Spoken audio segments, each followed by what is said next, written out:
Welcome to the Ducks Unlimited podcast, the only podcast about all things waterfowl. From hunting insights to science-based discussions about ducks, geese, and issues affecting waterfowl and wetlands conservation in North America, we bring the resource to you. The DU Podcast with your host, Chris Jennings. Joining me today is Mike Stewart, owner of Wild Rose Kennels, and Mike is up in Colorado, but he's got some information for us, so I wanted to kind of pick his brain on dove hunting and teal hunting, kind of the early season mindset. How are you, Mike? Thanks for joining me. I'm doing great. Thank you for having me. Yeah, so we are getting into September. We're looking at some early season hunts. People are getting fired up about not only waterfowl season, but, dove season. And dove season's a major aspect of bird hunters throughout the U.S. And I want to talk to you about what our listeners' dogs should know before they go into the field, and some of the tips and tactics that dog owners need to know when they're bringing a dog to the dove field. So, Mike, let's talk about that and kind of go into some of the early stages of what you're focusing on, what you're focusing your training on before you even get to the dove field. Okay, great. It's a good subject because I absolutely love to dove hunt. As a kid, I was very, very popular with my family, so I probably have a longer history of dove hunting than anything. And some of my first retrievers were, besides the bird dogs and the pointers, were dove dogs. So I loved using the retrievers on the doves. But it does take a few special precautions. And the first thing we need to think about is the physical condition of your dog, making sure that they're not overweight and they're definitely weather acclimated before they go out. This is a really early season type of shoot, and is usually very, very hot and very, very dry. So we want to make sure we've got those dogs extremely weather acclimated. You don't get up that morning and say, okay, let's go dove hunting, and the dog's been living under the air conditioner all summer. So, you want to get them weather acclimated. We want to get them in physical condition to get them out there well before the actual hunt. And the training aspect of it, that was just a little precursor, but getting the dog physically ready. But now to get the dog's skill levels up, we're going to be running a lot of short distance types of retrieves in multiple directions. So work your dog sitting down, get a bucket, sit down beside your dog, and I use a gun, like a shotgun, to point a lot of times and get the dog watching the barrel, because these doves come from all different directions. And many times birds are falling behind you, to the sides of you, and the dogs you're spending a lot of time throwing a lot of marks. They may not mark them. They're really going to have to watch which way that gun is swinging and how you line your dog. So we'll throw a lot of marks to the front for the older dog and then say, no, we don't want that one. We'll send him behind us, the one that fell into the bean field. So we don't want to overmark the dog as our training. We're going to give him some marks, but we're also going to say, no, off that mark with the fall that he sees out front, and say, no, we're going to go the other direction. Now, I realize a lot of our listeners are probably living in urban environments, and the neighbors get really nervous when we break out the shotguns and start pointing them around the neighborhood. So the way we offset that is with a toy gun.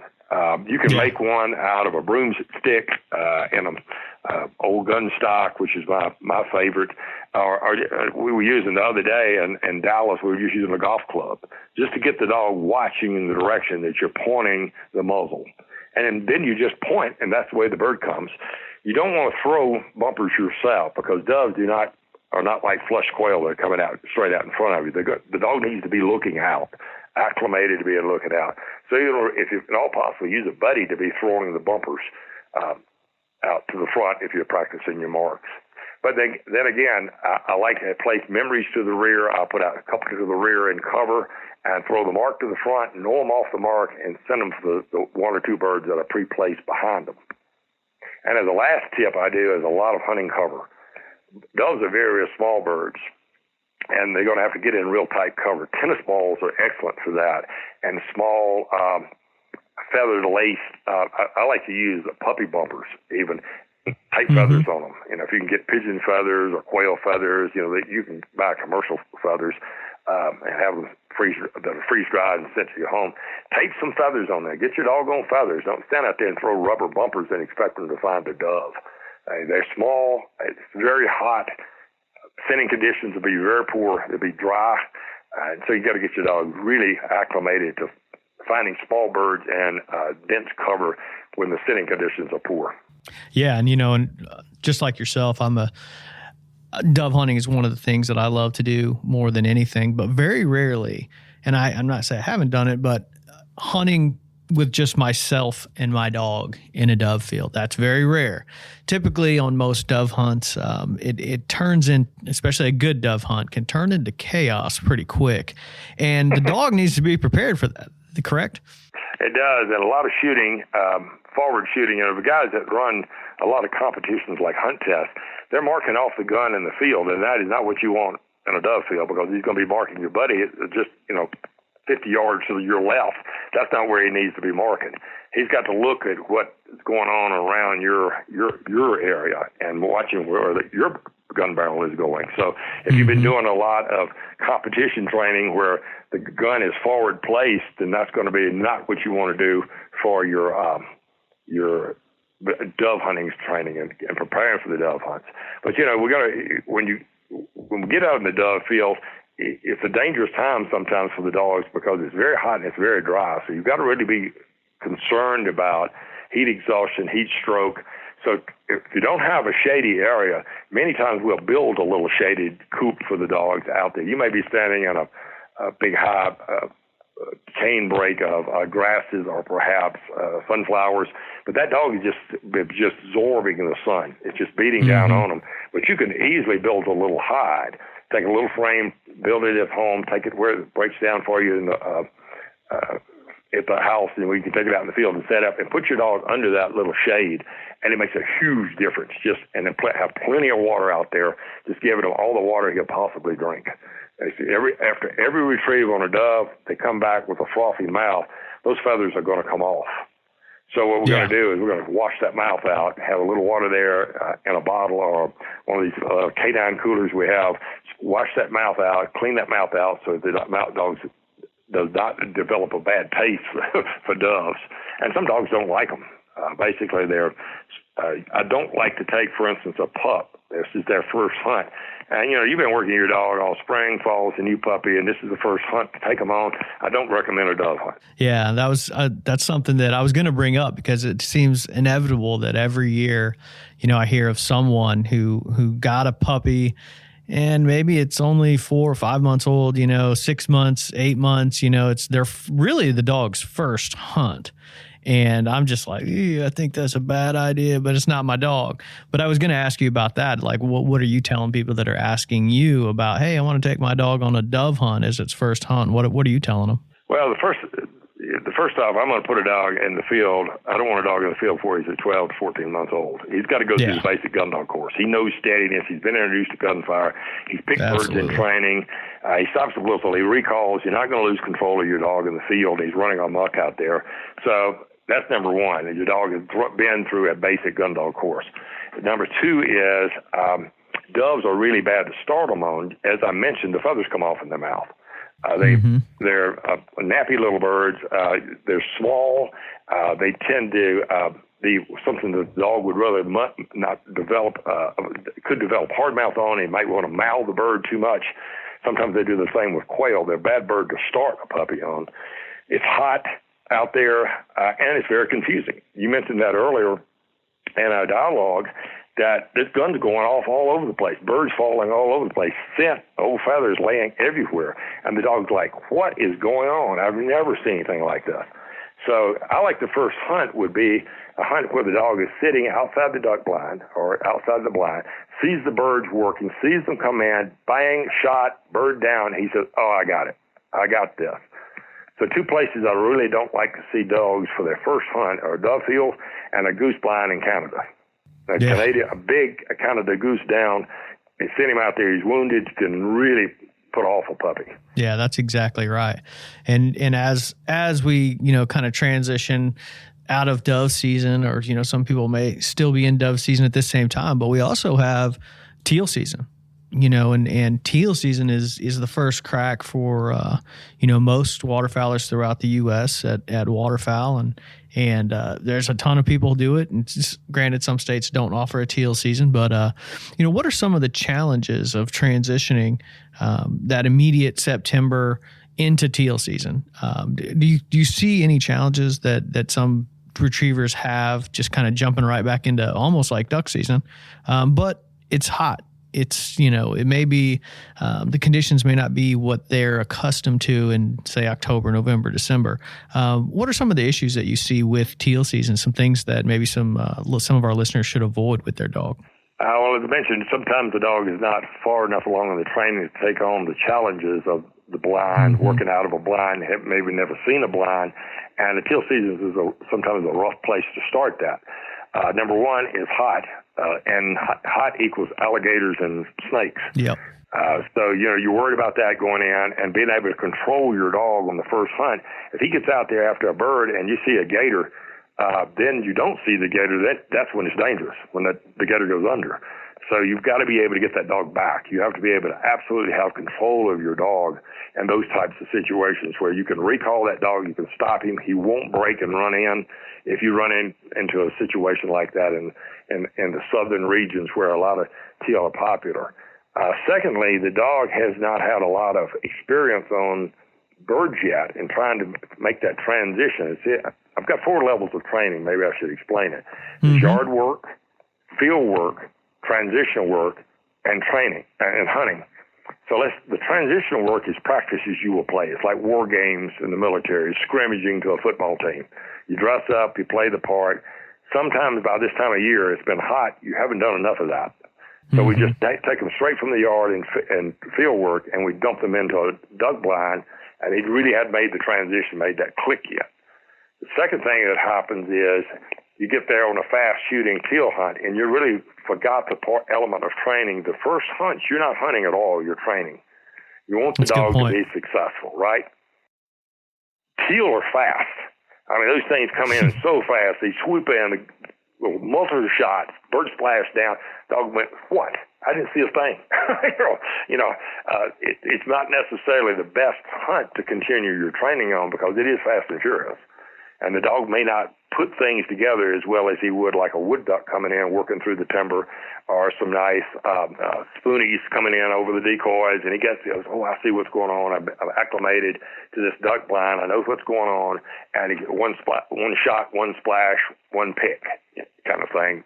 Doesn't always happen on a teal hunt. A lot of times a teal come in so early, it's just a legal shooting time, right out a few minutes after, where you're just getting the hunt started, and it can be, fairly, dark still, and they come in low and fast, and you may not, be able to the dog may not be able to see the birds hit the water. And so that full transition and full understanding of what's going on is, you're really going to miss out. That was a puppy scenario, starting your dog on doves and starting your dog on teal.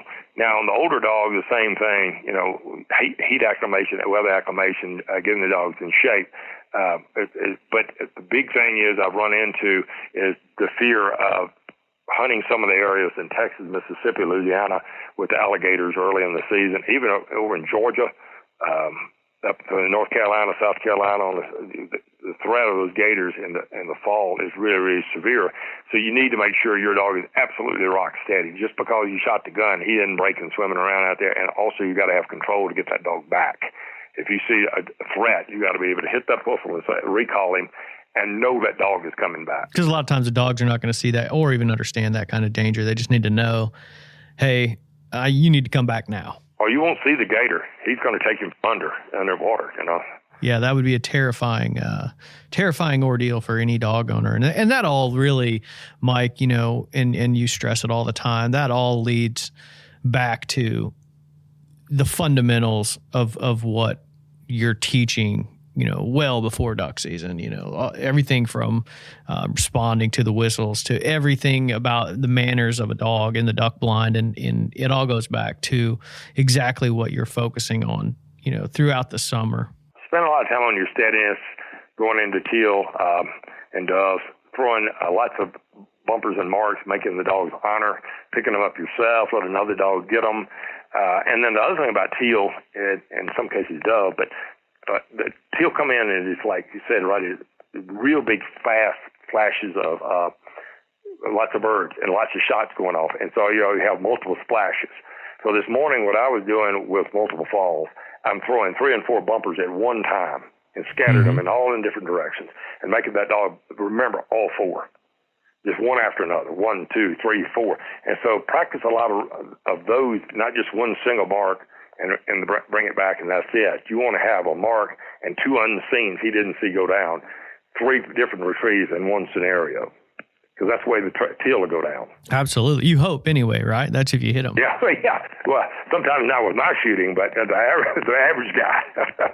Yeah, that's a good tip. Multiple bumpers provides that dog the ability to make multiple marks and I've hunted in teal blinds where they come in that big wad and you end up with 8 or 10 birds down, multiple shooters obviously, and that's a lot of work for a dog. And granted that's probably more than one dog's going to remember, but then you get back into some of the other fundamentals of everything from steadiness to directions to following hand signals, the whole process. So, right. Yeah, I mean, and as far as, when you get on, we don't have to get all the way into your hand signals, but some of the early season things that would really pay off in the dove field or, the teal blind is kind of making that blind retrieve where you're doing, using hand signals. How are you kind of focusing on, let's say, in a dove field where it can be chaos? How would you introduce a dog to that situation and then also train for that blind? Well, one of the things with the young dogs, and I've got some here now that are going into their first season, and Teal will be one of their first seasons, actually, in Texas. They'll leave here and go to Texas. I'm putting like 2 bumpers out where they know where they are. When he's gone for the first one, I'm throwing one behind me. When he comes back, I do not send him for the second I send him for the unseen one behind me. I turn and line him for the one he didn't see go down. And I start those relatively close, maybe 10 yards, 8 to 10 yards, and I slowly stretch them out so he's developing confidence further and further and further out. When I line him, if he doesn't take the correct line, I call him back and I send him again, picks that bird, then I turn him and send him for the known one out front, whether it was a memory or a mark. So I like to mix in one they don't really know where it's at. I call them unseens. I start those pretty early, and then I continue to develop them out. The second thing is the multiple falls. No, they won't remember all the falls when the bird's down, but they know there's more than one down. They sort of scan, and it's amazing their memory. And then I'll point them in all the different directions. I pick the longest bird to the shortest bird, because that's actually what's going to get away in the duck blind, because they're the wounded ones, or the ones that the wind's going to blow away would be the furthest one out. So I teach the dog by teaching the longest to the shortest. They will ignore the short ones and go for those long ones. So practice that drill a good deal before preseason. Yeah, no, those are all great tips, and I think just talking about it's getting me fired up for dove season and teal season.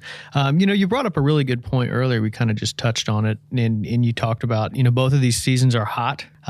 The opportunity for a dog to be injured is increased. Is there anything that you do? Like, is there a specific type of water bottle that you bring to dove fields? Is there, any kind of gear that you would recommend, some of our listeners and people who are training and who have retrievers? Is there anything that you would recommend them to look at for these early seasons? Well, certainly you're going to need dog water. There's lots of different aftermarket things. Some people like them that turn over, and there's a cup made into the water bottle itself, like a hydro flask almost. They've got others that are small containers that you can turn over in the field, and the dog can just drink the water. There's a multitude of those things you can find online and in sporting goods stores. But one thing you need to carry is water. Whether you carry a milk jug and a water bowl. I mean, it's the simplest of the simple, because the dog needs a lot of hydration. Then the crazy thing about those dogs is dogs don't like to hydrate themselves sometimes. They just won't drink. Well, I basically pour something in their throat. Like I mentioned earlier, I wash the mouth out. I give them a little pop in the mouth and make sure they get some. And as we mentioned in other shows, and we do in a a lot of our videos, we mention about hydrating the food. You want to start hydrating your food for feeding time at about 2 weeks ahead of hunting season, and start getting a lot of hydration into your dog. I put the kibble into the bowl, and I fill it up to the top of the kibble, not the top of the bowl, of just regular water, cool water, and get the dog hydrating. So you want to get the dog hydrated well when he goes in the field that day. No, that's a great point. And we've actually talked and even shot some videos about retriever first aid, like having a kit. And this is a good time of year for people to, start looking at not only putting together their kit for the regular duck season for their retriever, but also, for this dove kit, maybe a little different than you would take for waterfowling. Are there any specific tools that our audience should keep in their retriever training first aid kit? Well, one of the things that you can get into if you do have heat stroke is you've got to get some way to cool the body temperature down of the dog. The dog normally runs about 103 to 104 body temperature. They'll spike to 106 to 108 and they'll stroke on you. If the dog gets hot, we want to make sure we have a good towel that we can soak in water and that we can wrap the dog in. That should be part of, not only part of your kit, but part of your backpack or your field bag. Let's just call it the field bag. There you go. And your water's in there, your field bag's got a towel in there that you can really put water on the dog's body and start cooling them down. The other thing I carry is a large syringe. Wish I knew the millimeters of it, but it's a very large syringe that you can use cool water enemas if you have to. You basically, through the rectum, you can insert cool water into the body, which lowers the body temperature quite rapidly. So that's a good thing to do in the field if you have a true heat stroke situation. Alcohol does cool the body as well. And you can rub the dog with alcohol. And alcohol really pulls the heat off a dog. That's a good one to keep in your kit as well.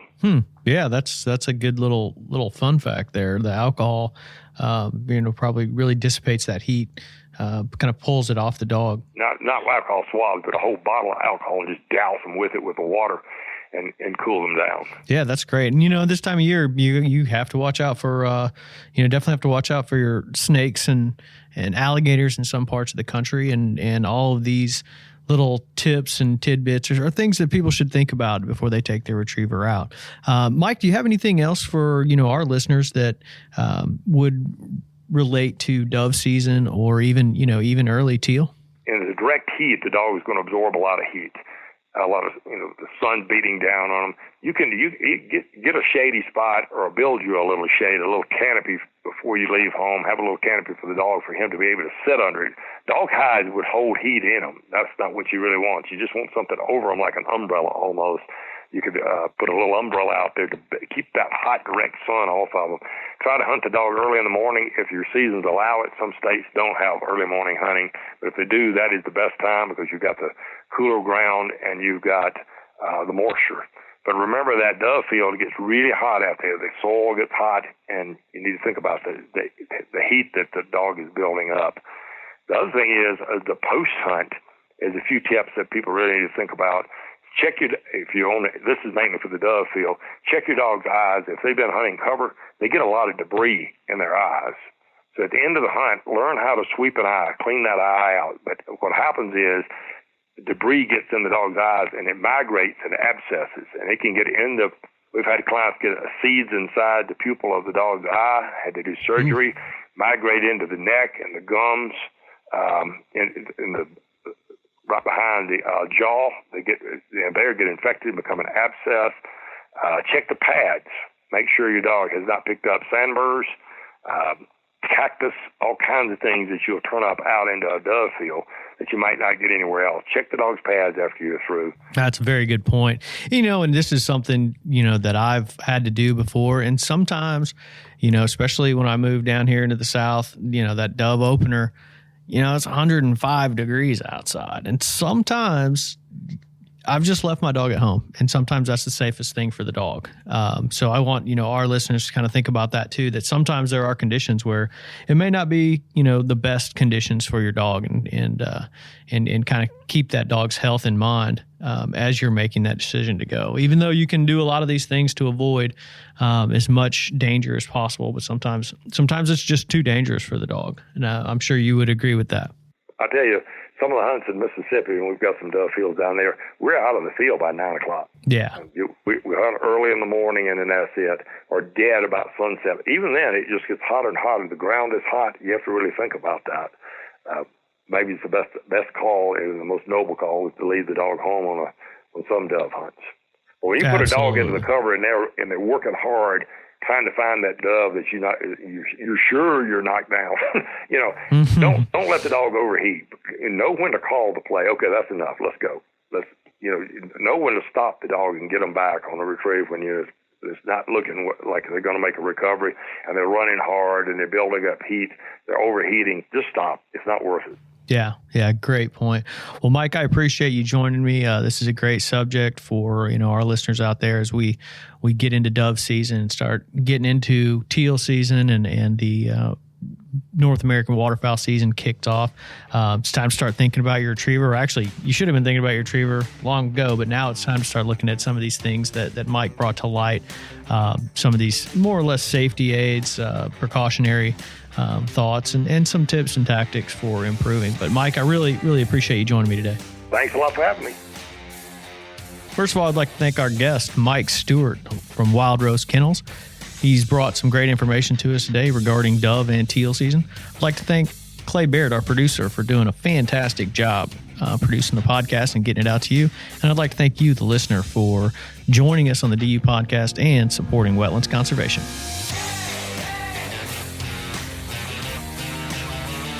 Thank you for listening to this episode of the DU Podcast. Be sure to rate, review, and subscribe to the show, and visit www.ducks.org/DU Podcast for resources based on today's topics, as well as access to more episodes. Opinions expressed by guests do not necessarily reflect those of Ducks Unlimited. Until next time, stay tuned to the Ducks.